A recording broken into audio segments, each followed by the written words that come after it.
जी अस्सलाम वालेकुम नाज़रीन, पार्लियामेंट हाउस में मैं मौजूद हूँ। सेनेट की कायमा कमेटी इंसानी हुकूक़ का इजलास था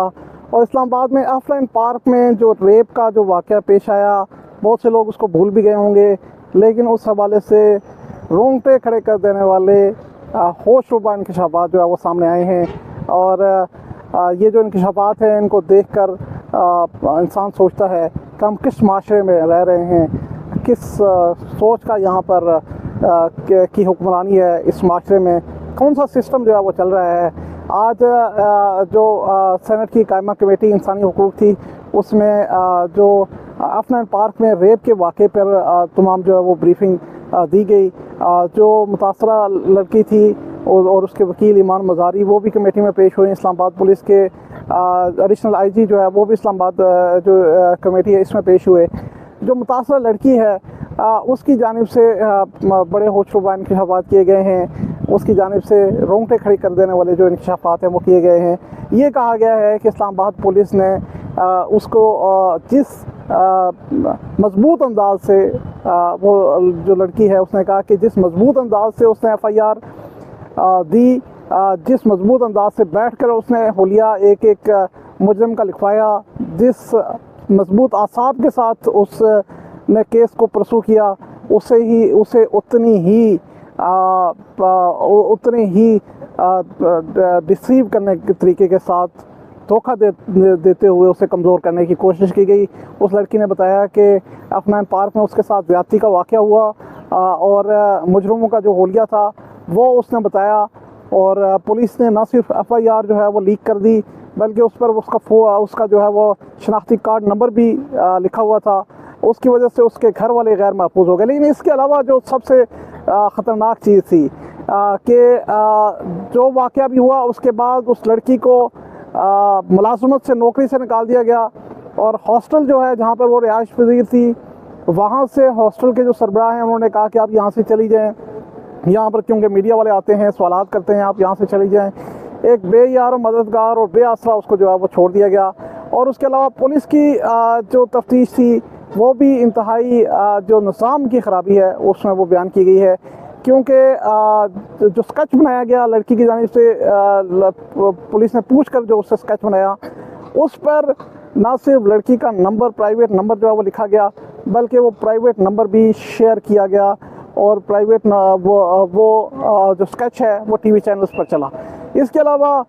जब 15 फरवरी का ये वाक़या बताते हैं कि मुल्ज़िमान जब गिरफ़्तार हुए तो लड़की को कहा गया कि आप आएँ और इनकी आइडेंटिटी जो है वो चेक करें या इनकी शनाख्त करें। वहाँ पर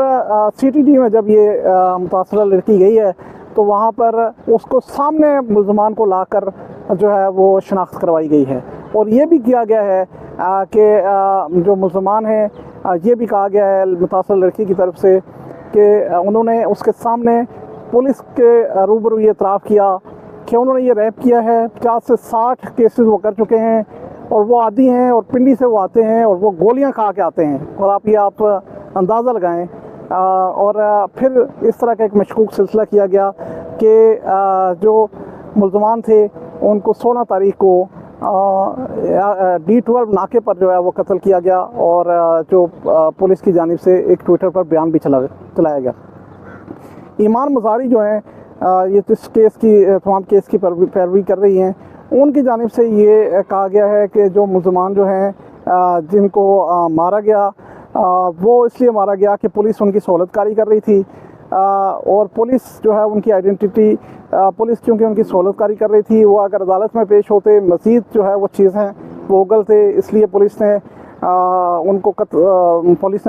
पुलिस मुकाबले में कत्ल किया, जब पुलिस ने इन तमाम चीज़ों की तरदीद की है। पुलिस के जो एडिशनल IG हैं उन्होंने ये मौके पर यह भी कहा है कि ऑफलाइन पार्क में कोई रेप का मज़ीद वाक़या नहीं हुआ, ये सिर्फ अजम्पशंस हैं। तो ईमान मज़ारी से हमने बात की है और इस तमाम मामले पर डिटेल से उनसे बात की है। बिल्कुल पुलिस या कैमरा से सेटिस्फाइड नहीं हूँ। पुलिस ने आकर झूठ बोला है कमेटी से, और इसलिए मैंने बारहा ये रिक्वेस्ट की है कि अगर पुलिस की आप क्रेडिबिलिटी एसरटेन करना चाहते हैं तो उस दिन 15 तारीख की सीसीटीवी फुटेज निकालें I-9 पुलिस स्टेशन, CIA का जो पुलिस स्टेशन है उसकी, क्योंकि उनका ये सब दूध का दूध पानी का पानी उधर होगा कि ये झूठ बोलते हैं, ये पार्लियामेंटेरियंस को, सेनेटर्स को आकर झूठ बोलते हैं, और इन्होंने जो एक्सेस टू जस्टिस का राइट है उससे भी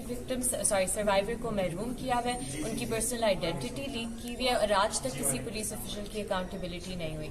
उसने बहुत कंप्लेन की है कि हॉस्टल से निकाल दिया, जॉब से निकाल दिया, तो इस हवाले से बताइए। जी देखिए, जाहिर सी बात है, आपको पता है कि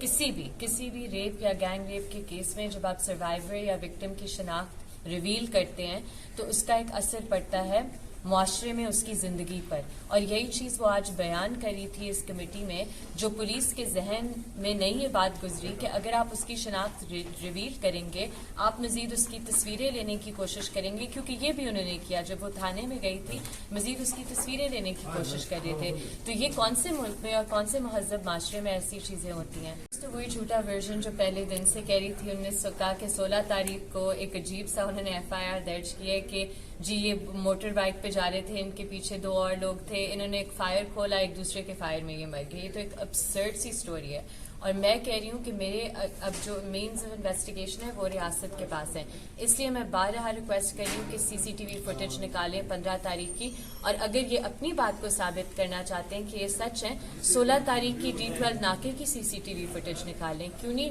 फुटेज चला रहे? क्योंकि ये झूठ बोल रहे हैं।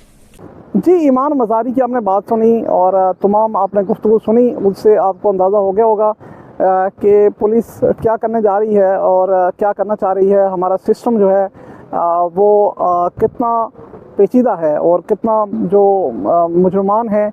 जिनकी शनाख्त भी हो गई, जो पुलिस मुकाबले में हलाक भी हो गए, उसके बाद भी जो मुतासरा लड़की है उसको इंसाफ नहीं मिल रहा और उसको मुलाजमत नहीं मिल रही, वो गैर महफूज है, इल्तिजाएं कर रही है पाकिस्तान के निज़ाम से, और वो एक स्टांस लेकर मजदूरों के कपड़ों में है, वो लोग मलबूस थे और गोलियां खाकर उन्होंने रेप किया। उसने एक स्टांस लेकर उसने FIR करवाई, लेकिन आज वो बेयार मददगार तो नहीं कह सकते, लेकिन इस निज़ाम से इंसाफ की मुतलाशी है। तो तमाम लोगों को कोशिश करनी चाहिए इस तमाम मामले को उठाने की।